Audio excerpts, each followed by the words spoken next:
jusqu'à la finale de Ligue des Champions et uniquement sur ma chaîne, 15 € en cash offert et votre premier dépôt doublé avec le lien en description. Les amis, bienvenue, j'espère que vous allez tous très bien, que tout le monde va très bien, très content de vous retrouver pour cette nouvelle vidéo parce que oui, les NBA Finals, la finale de NBA, la finale du championnat, le point culminant, tout ça, ça a démarré il y a quelques jours. Et au bout d'un match passionnant, le dernier, dans la nuit de dimanche à lundi, contre toute attente, Miami a infligé à Denver sa première défaite à domicile des playoffs et a donc ramené la série à égalité. On est un partout. Et on prend désormais la route de Miami, de South Beach, du Kaseya Center, qui va accueillir les deux prochains matchs de cette série. Le Game 3, c'est cette nuit, là, à 2h30. Et le Game 4, c'est dans la nuit de vendredi à samedi, même horaire. Donc franchement, entre ça, là, qui arrive, entre la finale de Ligue des Champions, samedi soir aussi, et le retour des beaux jours en plus à Amsterdam, vraiment, quelle belle journée au pluriel, quelle belle semaine. Donc pour célébrer ça, j'ai envie de vous proposer cette petite vidéo. La semaine dernière, on avait commencé à parler de NBA sur la chaîne avec une analyse complète du Game 7 entre Miami et Boston qui était dingue. Ça vous avait bien plu, franchement, vous aviez été très encourageant, ça m'avait donné beaucoup de force. Merci les gars pour ça. Donc voilà, on est de retour pour poursuivre un petit peu l'aventure NBA tranquillement avec cette preview de la suite des finales. Et le programme d'aujourd'hui, ça va être revenir sur ce que j'ai vu sur le Game 1, sur le Game 2, avant de me livrer, de me mouiller, tenter un petit prono sur la suite de l'histoire, le Game 3 et la série dans l'ensemble, qui va l'emporter, qui va être sacré champion NBA, en combien de matchs, comment. Voilà, c'est le programme d'aujourd'hui. Donc installez-vous bien si vous voulez accéder directement au prono. Comme d'habitude, je vous mettrai le timecode, le chapitrage en description. Mais voilà, on va être parti avec peut-être le petit disclaimer habituel que moi je fais ces vidéos avec la plus grande humilité qui soit. J'adore les playoffs, je suis à fond sur ça en ce moment. J'ai regardé tous les matchs des finales de conférence Est ou Ouest, les deux premiers matchs de cette finale. Je lis, j'écoute tout ce que je peux, je mets la main sur tout le contenu NBA que je peux. Mais voilà, à la fin de la journée, mes skills analytiques ils sont niveau débutant. Je me lance à peine dans le truc. Donc je compte sur votre indulgence et comme d'habitude, merci les gars pour ça. On est parti sur la première partie, l'histoire de ce Game 1 qui a été gagné donc par Denver 104-93 plus 11 pour poursuivre à l'époque leur série d'invincibilité à la maison en playoff. Ils étaient à 9 victoires, 0 défaites chez eux. Et alors pour moi, le thème principal de ce match, l'histoire du Game 1, la clé de ce succès de Denver, c'est peut-être l'altitude, mais pas forcément celle-ci. En gros, il y a tout un débat autour de l'altitude à Denver et du supposé avantage maison que les Nuggets retirent de cette altitude. Denver, c'est une ville qui culmine à 1600 mètres d'altitude, c'est la fameuse Mile High City, parce que adjacente aux magnifiques Rocky Mountains, les Rockies du Colorado. Du coup, le manque d'oxygène, l'avantage que cette équipe a parce qu'elle y est acclimatée, voilà, c'est tout un débat qu'on a retrouvé juste avant les finales et puis un petit peu après parce que physiquement, ils ont été impressionnants sur ce match. C'est vrai qu'historiquement, Denver, c'est la franchise en NBA, les Nuggets, c'est la franchise en NBA qui, historiquement, a le meilleur différentiel entre ses performances à la maison et ses performances à l'extérieur. Donc, il y a sans doute un truc avec cette altitude-là. Et c'est vrai que Miami a semblé un peu à court de souffle sur certaines séquences. Maintenant, je pense qu'on peut tout aussi bien l'imputer au fait que les Nuggets ont sweep les Lakers sur la série précédente. Au bout de 4 matchs, c'était terminé pour eux. Ils étaient au repos depuis une semaine, alors que Miami a bataillé jusqu'au bout en 7 matchs contre Boston. Il y a peut-être un petit déficit physique juste sur la fraîcheur de ce point de vue-là. Mais l'altitude qui a été pour moi la véritable clé du match, c'est l'altitude du 5 majeur de Denver par rapport à celui de Miami. Le déficit de taille. 3 des 4 joueurs les plus grands sur le terrain au départ, au tip-off, sont côté Denver. Nikola Jokic 2m11, Aaron Gordon 2m3, Michael Porter Jr. 2m08. C'était très dur pour le Miami de Gabe Vincent par exemple 1m88 seulement entre guillemets. Bon, la NBA est totalement folle mais c'était très dur pour eux de rivaliser de ce point de vue. Et au-delà de l'écart de taille, j'ai trouvé trop de puissance de feu athlétique en général. On l'a vu avec le premier carton de Gordon par exemple, 12 points en tirant à 6 sur 8 avec une domination totale à l'intérieur. On l'a vu avec l'alien Jokic, sa qualité de distribution phénoménale, sûrement le meilleur créateur de la ligue, parce que sa vision hors pair est servie par une envergure qui le rend quasiment indéfendable. Il y a eu des moments limite comiques, quand Gabe Vincent se retrouve au bout de quelques switches à devoir défendre sur Jokic là, ouais honnêtement sur certaines séquences c'était une vraie boucherie, un vrai massacre, où Miami se faisait découper à l'intérieur, et où le mismatch athlétique que tout le monde du basket anticipait sur cette série se confirmait totalement. Sur le plan défensif déjà pour Miami, où ils réussissaient pas vraiment à protéger l'intérieur, à enchaîner des stops, mais aussi offensivement, où ce déficit de taille et de répondant athlétique a énormément limité leurs incursions, leur pénétration et donc leur nombre d'opportunités pour finir au panier ou pour obtenir des fautes. Et peut-être la stat qui l'exprime le mieux, c'est le nombre famélique de lancers francs qu'ils ont eu à tirer, 2 seulement. 2 lancers francs sur tout le match, alors que la moyenne de Miami, on les voit ici, 2 lancers francs, alors que la moyenne de Miami en saison régulière, c'est 23 par match. 2 au lieu de 23. Même sur les playoffs, leur moyenne en playoffs, c'est 20 lancers francs tirés par match. Et là, 2 seulement. Bon, et quand tu ajoutes une vraie faiblesse à 3 points, Max Strus qui a fini à 0 sur 9, très surprenant pour lui, Duncan Robinson à 1 sur 5 seulement. Le match finit quoi? 104 à 93, plus 11 pour Denver. Mais voilà, sans la main chaude de Gabe Vincent, qui au passage est en train de faire une série monstrueuse, des playoffs délirants. Et sans la maladresse globale de Denver au tir, qui a surtout reposé sur les layups de Jokic et Gordon, mais en réalité a été un peu faible à 3 points et vraiment médiocre à mi-distance. Bah, sans ça, je pense que ça aurait été un vrai blowout. Une victoire à 20-25 points d'écart. Denver était juste nettement au-dessus. Mais alors du coup, comment est-ce que le Heat a renversé la vapeur quelques jours plus tard? Comment est-ce qu'on passe d'une série profondément déséquilibrée que tout le monde voit Denver remporter en 4 ou 5 matchs à ce 1 partout, retour à Miami, désormais tout est possible? Qu'est-ce qui a changé? La première chose qui a changé, c'est le 5 majeur de Miami. Exit Caleb Martin, gros ajustement de Spoelstra, entrée de Kevin Love, qui n'avait pas joué la moindre minute du dernier match, pas la moindre minute des 3 derniers matchs de playoff de Miami. Plus de taille donc pour Miami, ça va les rendre meilleurs défensivement. Plus de protection contre les grands gabarits de Denver. Kevin Love, il a vraiment fait un bon match de ce point de vue. Sur jeu placé, où son aide protège Max Strus, qui avait tellement souffert il y a quelques jours contre Gordon. Donc sur jeu placé, mais aussi en transition défensive. Ou peut-être de mon point de vue, le fait qu'il soit offensivement un gars avec un bon tir à 3 points, un bon shooter de l'extérieur, et donc souvent il est positionné un peu plus bas, ça permettait à Miami d'avoir de la taille sur la transition défensive. Et donc plutôt que de se retrouver avec seulement Strus et Vincent ici pour défendre les contre-attaques redoutables de Denver qui avaient fait très mal en Game 1, désormais un gars comme Gordon ici est mieux contenu.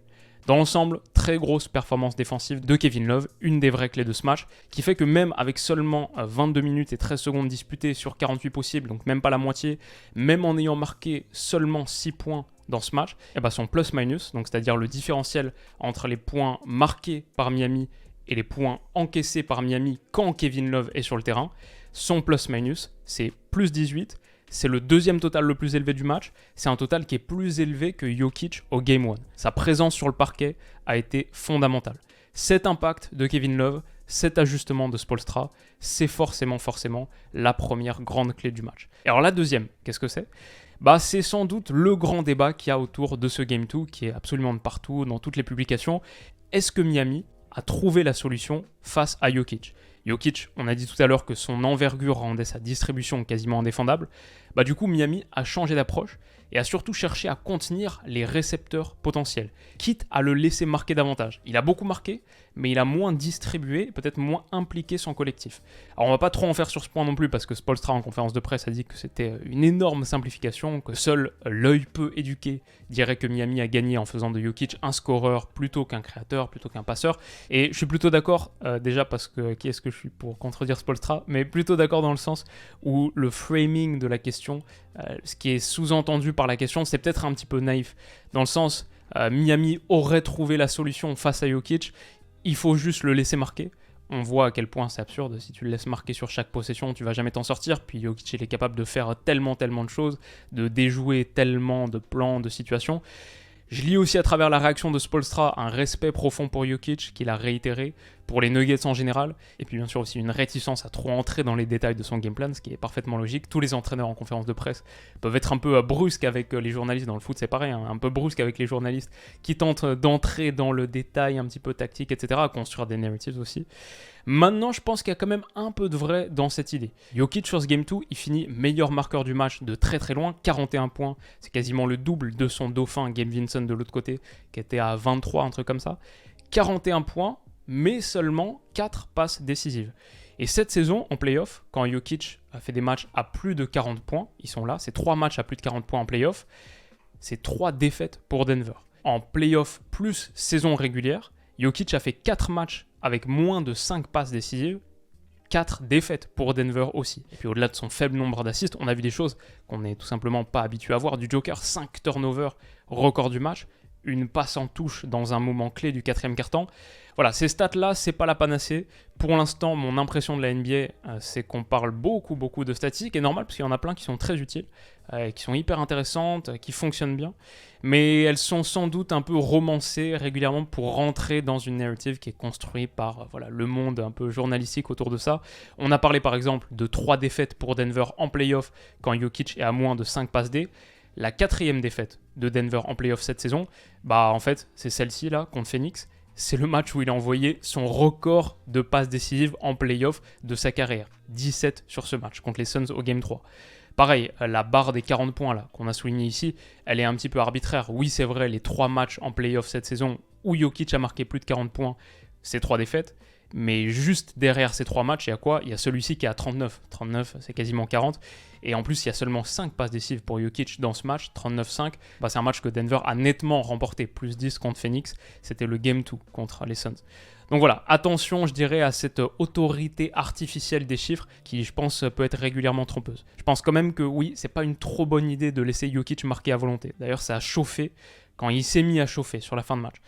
Maintenant, bottom line, c'est vrai aussi que quand le meilleur passeur de la ligue réussit moins de passes, ouais, Denver sans doute va souffrir. Quand on écoute la conf de presse de Michael Malone, le coach des Nuggets d'ailleurs dans la foulée, voilà, il parle d'un collectif qui était un peu moins concentré, des erreurs de concentration. On peut regarder aussi la faible adresse, la faible agilité au tir des Nuggets et se dire, ouais, peut-être qu'avec un collectif un peu moins impliqué autour de Jokic qui touche un petit peu moins le ballon, ils ont un peu moins la main chaude quand le ballon leur arrive, ils sont un petit peu plus rapides dans leur prise de décision, font des erreurs là-dessus, et peut-être ensuite défensivement, ils sont un peu moins concentrés, donc peut-être que tout ça a un impact sur la performance collective. Mais donc voilà, pour moi, l'ajustement de Kevin Love, Jokic aussi, tout ce qu'il y a autour de lui, c'est peut-être les deux clés de ce match. Maintenant, le basket, sport tellement riche, je trouve, tellement fascinant. Il y a 1 million de points d'analyse que tu pourrais citer. Si je devais rapidement en mentionner quelques-uns, je dirais un manque global de discipline défensive pour Denver, des erreurs de communication entre coéquipiers sur la protection de la ligne à 3 points qui a donné lieu à des tirs ouverts pour Miami. Ça ne doit pas arriver, mais aussi des erreurs basiques terribles. Deux fois, Caldwell Pope fait faute sur un tireur à 3 points. La première alors qu'il restait moins d'1 seconde sur la shot clock. La seconde autour de 5, un truc comme ça. Ouais, ça, c'est des très très grosses erreurs qui ont donné lieu, je crois, à 5 ou 6 points marqués sur les lancers francs dans la foulée. Voilà, ça fait la différence dans ce match. Le dernier carton de Miami aussi, ça c'est un point majeur. Ils ont juste pris feu dans ce dernier carton, ils ont tiré à quasiment 70% de réussite, des chiffres d'efficience stratosphériques, absurdes. Forcément, quand tu plantes 36 points en un carton, tu te donnes des chances de battre n'importe qui. Et leur performance dans ce quatrième quart, dans le money time, ouais, c'est une des clés de ce match. Allen Iverson, Gabe Vincent qui a été immense tout le match, 23 points en tirant à 8 sur 12. Quelques petits flotters, la superbe, 4 sur 6 à 3 points aussi. Forcément, ça c'est pas mal, en ajoutant 2 steals, et même en donnant tout ce qu'il pouvait sur les moments où il se retrouvait à défendre sur Jokic, genre là pour ralentir la possession et forcer Denver à un mauvais tir, genre ici, en provoquant la faute offensive. Très très gros match de Gabe Vincent. Duncan Robinson, son début de quatrième quart-temps là, que Miami démarre quand même à -8.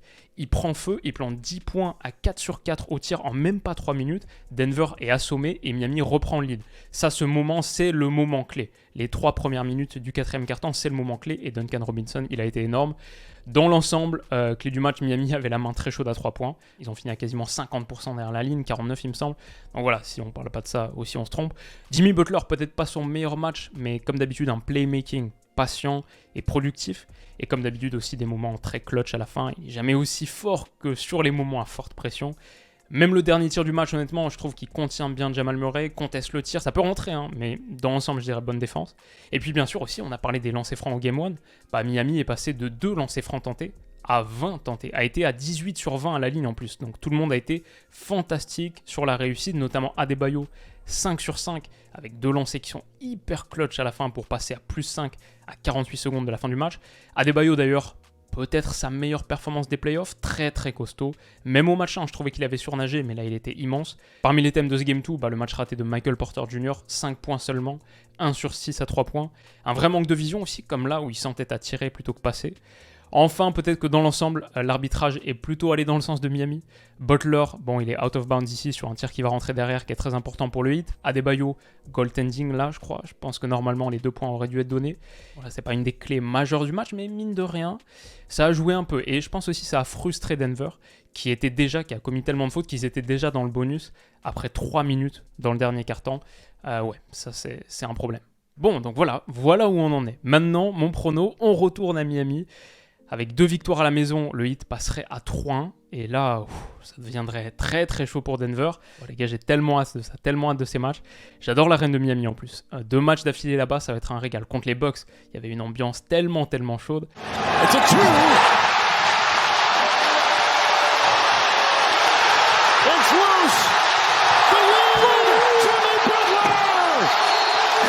Gets up on 3. Why not?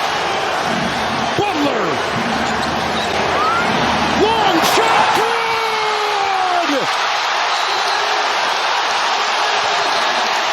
Est-ce que donc le Heat à la maison peut le faire? Ils sont pas les favoris des bookmakers. Quand on regarde les cotes, ils sont à 2,20. Seulement 27% des gens partent sur eux. Denver, les Nuggets, à 73% de vote populaire, 1,70 la cote. Qui sera champion de NBA? Malgré le fait que Miami ait pris l'avantage du terrain, on voit à quel point ils sont les underdogs de cette série parce qu'un partout, ils restent les net underdogs. 3,25, les Nuggets à 1,35. 69% des gens partent sur les Nuggets champions. Vous avez aussi les cotes du scénario de cette finale, qui va l'emporter et en combien de matchs. Le Heat en 7 matchs par exemple, 4-3. Côté à 9, c'est les cotes que vous trouvez sur Winamax qui sponsorise cette vidéo et qui sponsorise ma chaîne en 2023, avec lesquelles je me suis associé pour offrir, comme vous le savez aussi, la meilleure offre de bienvenue de France. C'est l'offre spéciale Winamax Willou qu'on a mis en place, accessible uniquement avec le lien en description. Vous cliquez sur le lien, vous créez un compte, votre premier dépôt, dans la limite de 100 €, mais votre premier dépôt, il est instantanément doublé en pari gratuit. Si vous mettez le strict minimum 15, ça devient 30. Et en plus, vous recevez 15 € en cash. Ça, quoi qu'il arrive, 15 € en cash. Ça fait que donc, si vous faites le minimum, 15 fois de plus 30, plus 15 encore, 45, votre premier dépôt de 15 € est devenu un capital de 45 € pour parier. Tout ça, c'est accessible avec le lien en description qui débloque ce bonus de bienvenue et qui me rémunère aussi à chaque utilisation. Merci à tous ceux qui l'ont fait par le passé et qui continuent de le faire de plus en plus nombreux. Voilà, ça m'aide beaucoup, merci les gars. Maintenant, si vous comptez le faire, que vous souhaitez vous inscrire sur Winamax, sachez que c'est totalement interdit aux mineurs. Et faites attention, en général, au paris sportif, on perd peut-être encore plus sur ces finales NBA qui sont hautement imprévisibles, riches en rebondissements. Faites attention et pariez plutôt des petites sommes. Mais donc, est-ce que contre l'avis des bookmakers, est-ce que Miami peut le faire, prendre l'avantage dans cette série? Je pense que s'il continue à défendre avec autant de passion, d'intensité, de cœur, d'intelligence dans cette zone de Spoelstra, je pense qu'à partir de ce moment-là, rien n'est impossible. Miami, ça défend très bien. En saison régulière, c'était la deuxième équipe de la ligue avec le moins de points encaissés, 2e sur 30. Je pense qu'au-delà du fait d'avoir de bons défenseurs et d'avoir un groupe qui compense son relatif déficit de talent par une grosse intensité défensive, je pense que quelque chose de sous-estimé dans leur approche défensive, c'est à quel point leur structure est flexible, leur zone là est hyper fluide, on voit du 3-2, mais aussi du 2-3, du 1-3-1. C'est très difficile à lire pour l'adversaire, très difficile de s'adapter. Ils ont une vraie variété d'idées. On en parlait contre Boston aussi, l'utilisation de la pression tout-terrain en fin de match, qui même si elle ne résulte pas en turnover, elle ralentit les possessions adverses, elle coûte du temps au moment où le temps est cher. Et notamment sur la shot clock, genre là, au moment où Jokic reçoit la première vraie passe de l'action offensive de Denver, il reste plus que 14 secondes sur 24. Ça a conduit à des possessions accélérées et à des mauvaises prises de décision, des mauvais tirs, des tirs plus difficiles sur la fin de ces possessions. Si Miami continue à faire tout bien, oui, je pense qu'ils peuvent le faire. Maintenant, ma perception aussi de ce qu'on a vu sur les 2 premiers matchs, si je dois faire la synthèse, c'est qu'en faisant tout parfaitement sur ce Game 2, en ayant la main super chaude à 3 points et avec de vraies grosses erreurs de Denver et en plus peut-être de petites faveurs arbitrales, la fin de match, elle se joue à une possession. La marge de Miami, je trouve qu'elle est très très fine. Je trouve que leur route vers le titre de champion, il est extrêmement raide. Ils pardonneraient pas beaucoup d'erreurs. Ils sont constamment au bord de cette falaise, la falaise de Denver. Ma sensation après 2 matchs, c'est que mentalement, personne n'est au-dessus d'eux. Ça, je pense que, et on l'a vu d'ailleurs dans l'approche du 4e quart-temps, l'arrivée au 4e quart-temps, et juste les gars renoncent jamais. Mentalement, c'est un groupe qui est vraiment impressionnant. Maintenant, je veux dire sur le pur talent et la qualité individuelle, ce qu'on a vu dans le Game 1 par exemple, qui était vraiment impressionnant, Denver est au-dessus. Là, Denver est au-dessus. Perso, je pense qu'ils peuvent le faire. Et je crois que je vois Denver gagner ce match 3. C'est coté à 1,70. Par contre, alors qu'avant le début de la série, mon prono c'était Denver en 5 matchs, victoire 4-1. Miami gagne un des 2 premiers, mais Denver en 5. Maintenant que Miami a effectivement gagné un des 2 premiers avec ce qu'ils ont montré, je vois pas Denver l'emporter en 5 matchs. Je pense qu'ils vont emporter le prochain, mais je pense que Miami, derrière, va gagner le match 4 et qu'on sera à 2-2 après 4 matchs, ce qui serait totalement dingue. Donc, si ça se produit, je vois une série absolument épique qui se finirait par les Nuggets qui l'emportent en 7 matchs. Les Nuggets en 7, que 2% des gens voyaient avant le début de la série, et encore aujourd'hui, les Nuggets en 7 rencontres. Ce serait totalement fou. Et aujourd'hui, c'est mon prono. On verra si ça évolue dans les prochaines semaines. Aujourd'hui, je dirais ça. Et puis ensuite, à l'intérieur de ce Game 3, comment est-ce que les choses vont se passer? Vous pouvez parier par exemple sur plein de choses, mais le nombre de points marqués par Nikola Jokic, avec ce slider-là, plus de 39,5, genre 40 points, c'est à 5,70. Donc s'il reproduit la performance du dernier match, 5,70. Peut-être un peu plus conservateur, plus de 29,5, genre un match à 30 points ou plus, 1,92. Mais voilà, il y a plusieurs possibilités. Ouais, moi je dirais ça. Je pense que Jokic va marquer 30 points, aux alentours de 30 points, un peu moins que le dernier match, suffisamment pour avoir, en tant que scoreur, quand même un sacré impact sur ce match. Donc voilà mes pronos pour ce Game 3 qui est visionnable d'ailleurs sur la Winamax TV, sur leur appli, sur leur site. Voilà mes pronos pour cette partie. Je vais dire c'est des pronos un petit peu biaisés quand même, parce que même si j'aime beaucoup cette équipe de Denver, Jokic c'est de la poésie pure, première finale NBA de l'histoire de la franchise, donc ça c'est génial. Je suis un grand fan de South Park aussi, donc je suis pas insensible au charme du Colorado, de la ville de Denver dans l'absolu, mais je dois avouer que depuis le début des playoffs, mon cœur a été un peu pris par Miami. Leur histoire est tellement belle, la mentalité de cette équipe, les underdogs, les conférences de presse de Spoelstra aussi, dont je suis très fan. Bon, et du coup, je me suis aussi équipé en conséquence avec la tenue de Jamie, ce qui fait que je suis personnellement investi dans cette série. Donc c'est mes pronos, mais ils sont aussi peut-être un petit peu pour éloigner le mauvais œil, parce que je crois que j'aimerais vraiment voir Miami le faire. En tout cas, voilà, ça va être génial, trop hâte de continuer à vivre cette série. Je ne sais pas si on analysera les prochains matchs, mais c'est sûr qu'il y aura au moins une vidéo supplémentaire, sans doute pour parler du champion quand ce sera fait. Bon, et puis s'il y a un match de fou dingue absolument, s'il y a un Game 7, peut-être faire un point avant le Game 7. Voilà, on va faire au moins une vidéo supplémentaire sur cette série. Et voilà, hâte. Vous, qu'est-ce que vous voyez ? Est-ce que le Heat va le faire ? Est-ce que les Nuggets vont le faire ? Qu'est-ce que vous sentez sur cette série et en combien ? Nuggets in 7 comme moi. Qu'est-ce que vous voyez ? Si ça vous a plu, si ce genre de vidéo vous plaît, n'hésitez pas à mettre un pouce bleu aussi, ça m'encourage vraiment, surtout en sortant de ma zone de confort comme ça. Ça fait grave plaisir de lire vos commentaires positifs et vos avis, donc n'hésitez pas à me partager tout ça également. Et ouais, je vous mettrai en description aussi le site que j'utilise pour regarder le replay des matchs le lendemain matin. Moi je regarde toujours en replay, pas dans la nuit. Il faut dormir, mais je regarde le replay sans me connecter sur les réseaux, donc je connais pas le score. Et en plus, le replay, on saute les pubs, c'est genre condensé en 2 heures à peu près. C'est vraiment cool, je vous mettrai le site que j'utilise pour regarder ces matchs-là. Prenez soin de vous les amis, on se dit à bientôt. On se dit rendez-vous demain pour l'analyse de la finale de Ligue des Champions, pour la preview de cette finale de Ligue des Champions. Très gros programme sur les prochains jours. Prenez soin de vous et à bientôt. Bisous.